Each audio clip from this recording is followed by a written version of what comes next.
मैं फिर उपस्थित हूँ। ये मुजफ्फरपुर ज़िले के सरैया प्रखंड क्षेत्र के ये बखरा गांव है और इस बखरा गांव में आए हैं आप दर्शकों को यह दिखलाने के लिए, आज खुशखबरी लेकर के आए हैं। ज़रा अपने चेहरा पर मुस्कान भर लीजिए। और ये मुजफ्फरपुर ज़िले के लिए बड़ी गर्व और खुशखबरी की बात है।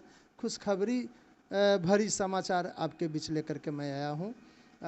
खुशखबरी ये है कि मुजफ्फरपुर ज़िले के इस सरैया प्रखंड क्षेत्र के बखरा गांव में जो एक शिक्षा के क्षेत्र में संघर्षशील एक व्यक्ति हैं, जिन्होंने सिविल जज की परीक्षा पास की है और सिविल जज बन करके प्रखंड का ही नाम नहीं बल्कि पूरे ज़िला का नाम रोशन किया है। वैसा शख्सियत से आज हम आपके समक्ष वार्तालाप करेंगे। आप देखेंगे, समझेंगे। खासकर अपने नौजवान साथियों को कहेंगे कि ज़रा इस खबर को, इस समाचार को बहुत गौर से देखें, जो प्रेरणादायक समाचार है। और यह भी मैं निवेदन करूंगा कि जनवादी खबर को लाइक, शेयर, सब्सक्राइब जरूर करिएगा। आप सब्सक्राइब करते नहीं हैं भाई, देखिए हमसे बेईमानी करते हैं और हम कभी भी आप लोगों से कोई बेईमानी नहीं करते हैं। और आप सब्सक्राइब नहीं करिएगा तो मेरा हौसला कैसे बढ़ेगा बताइए। तो मेरा हौसला भी बढ़े, सब्सक्राइब करके मेरा हौसला भी बढ़ाइए। और चलिए हम आगे चलते हैं। जो नई खुशखबरी लेकर के आपके बीच आए हैं उस खुशखबरी को सुनाने की ओर हम आगे बढ़ते हैं, बात करते हैं। अपना जरा नाम बताएंगे, क्या नाम हुआ? नवनीत कुमार। पूरा एड्रेस बताइए। नवनीत कुमार, मुजफ्फरपुर डिस्ट्रिक्ट, सरैया ब्लॉक, बखरा गांव। नवनीत जी हैं ये। अब नवनीत जी का इंटरव्यू हम क्यों ले रहे हैं, पहले बता चुका कि सिविल जज की परीक्षा इन्होंने पास की है। तो नवनीत जी, आपसे हमारे दर्शक ये जानना चाहते हैं कि सिविल जज की परीक्षा पास करने के लिए क्या क्या आपने किया और क्या करना पड़ता है इसके लिए, इसके पहले, सिविल जज की परीक्षा देने के पहले।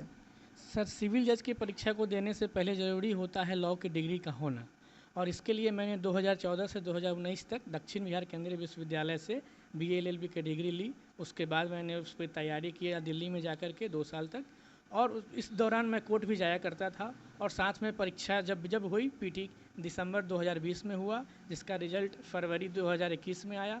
फिर मेंस का एग्ज़ाम हुआ जुलाई 2021 में, जिसका रिजल्ट फरवरी 2022 में आया। और फिर इसका लास्ट जो चरण होता है इंटरव्यू, वो अगस्त और सितंबर के महीने में हुआ, और पिछले 10 अक्टूबर को इसका फाइनल रिजल्ट आया। और इसमें मेरा रैंक पूरे बिहार में 11th है और मुजफ्फरपुर ज़िले में पहला स्थान है।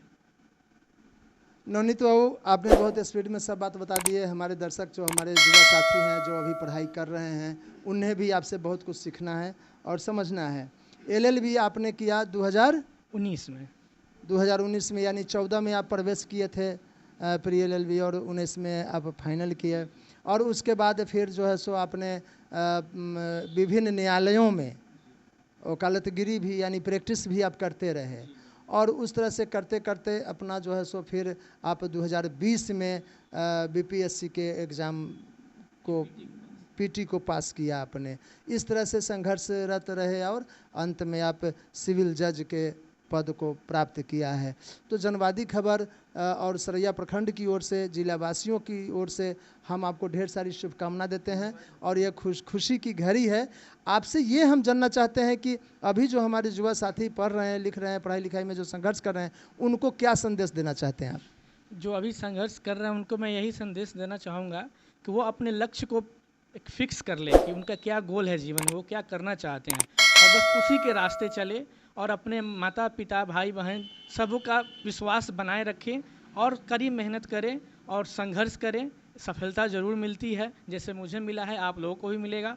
और अपने भरोसे रहें, किसी नीति निर्देश के अनुसार ना रहें। अपना जो है, अपना जो एक पास करने की और कठिन परिश्रम करने की जो क्षमता है, उसको बनाए रखें और उस पर विश्वास रखें। नवनीत बाबू, आपको तो हम नवनीत बाबू कहना नहीं चाह रहे हैं, आप तो जज साहब हो गए। और बच्चे ही हैं और हम बच्चे ही हमेशा रहेंगे। आप लोग आशीर्वाद हमेशा चाहिए। अरे, मुझे बहुत खुशी हो रही है। कहना यह है कि मैं अपने दर्शकों से ये बताना चाहता हूँ कि ये नवनीत बाबू की जो सफलता है, इस सफलता के पीछे नवनीत बाबू का अकेला काबिलियत ये नहीं है। आपको मैं बता दूं कि इनके माताजी, एक खबर आपसे छुपा करके मैं चल रहा था, इनके माताजी सेविका हैं, आंगनबाड़ी सेविका हैं। तो एक सेविका का बेटा आज सिविल जज बन बैठा, ये बहुत बड़ी खुशी की बात है अपने आप में और समझने की बात है। तो आप नवनीत बाबू हमको ये बताएं कि सेविका तो कठिन परिश्रम करती हैं, समाज का सेवा करती हैं, और सेविका को क्या मतलब आमदनी तो बहुत ही न के बराबर है, कम है। ऐसे हालत में आपने बता दिया हमारे दर्शकों को कि दिल्ली डीएम बनते हैं, एसपी बनते हैं, यानी किसी भी शिखर पर यदि पहुंचते हैं तो उनका अपना व्यक्तिगत मेहनत तो होता ही है, लेकिन उसके पीछे किसी न किसी का आशीर्वाद रूपी हाथ होता है, और वो हाथ होता है माता पिता का।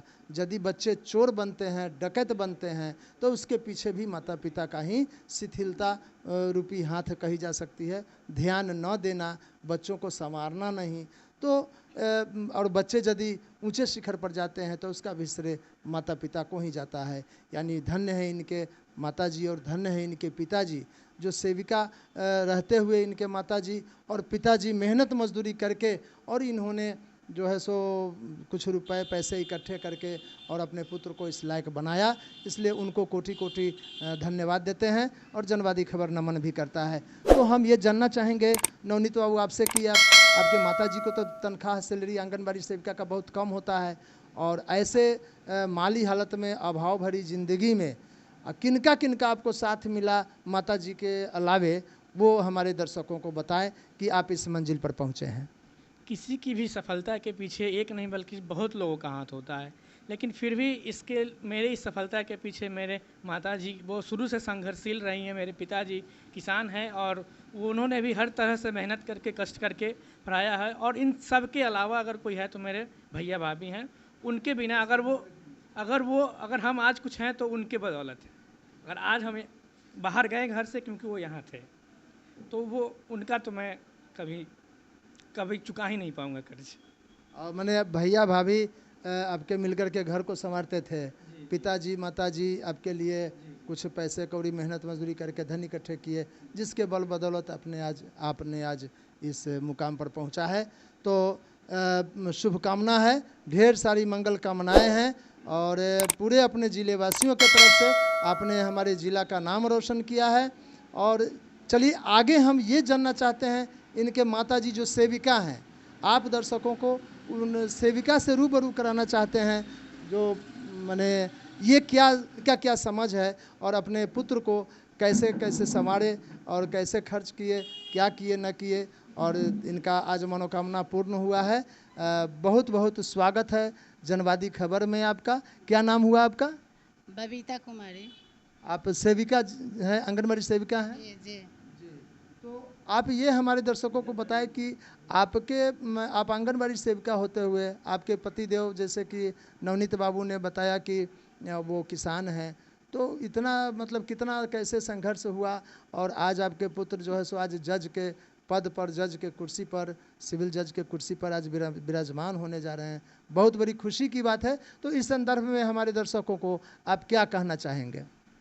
मैं यही कहूँगी, मैं बहुत संघर्ष करके अपनी नौकरी जो मैं पाई बहुत संघर्ष से पाई, इसलिए मुझे एक मतलब तमन्ना हो गया कि हम पढ़े लिखे हैं, नौकरी किए, अपने बच्चों को भी पढ़ाएंगे अच्छे से और कुछ लायक बनाएंगे।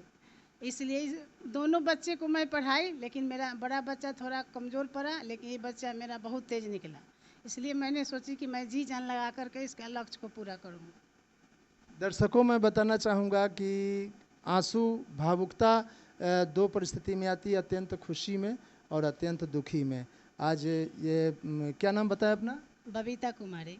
बबीता कुमारी जी ने खुशी से इनके आंखों से आज आंसू छलक रहे हैं, और ये बता रहे हैं कि कितना संघर्ष हमने आंगनबाड़ी की नौकरी प्राप्त की, और दुख को समझते हुए, इस दुख के पहाड़ को चीरते हुए आज अपने बच्चे को उस लायक बनाया है। बहुत बहुत धन्यवाद। दर्शकों आपको नमस्कार करते हैं, और नौजवान साथियों से मैं ये अपील करना चाहता हूं जो पढ़ाई लिखाई में लगे हुए हैं, आप भी इनसे समझिए, इनको समझिए, नवनीत बाबू को। नवनीत बाबू जो बताया उससे आप प्रेरणा लीजिए, आगे बढ़ते रहिए। फिर आगे दूसरे खबर में फिर आपसे मुलाकात होगी। तब तक के लिए मैं अपने सहयोगी साथी राजेश कुमार के साथ